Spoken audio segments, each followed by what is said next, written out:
ស្នេហាមនុស្សក្នុងលោកកាប្រាថ្នាចង់ថ្នាក់ថ្ន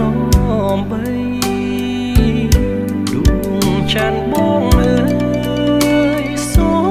មមេត្តាប្រណីដល់ទុនសាយព្រៃដែលបងផុតក្តីប្រាថ្នា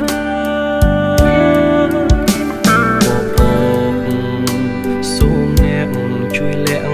ច័ន្ទថ្លាបិទបាំងជីវ៉ា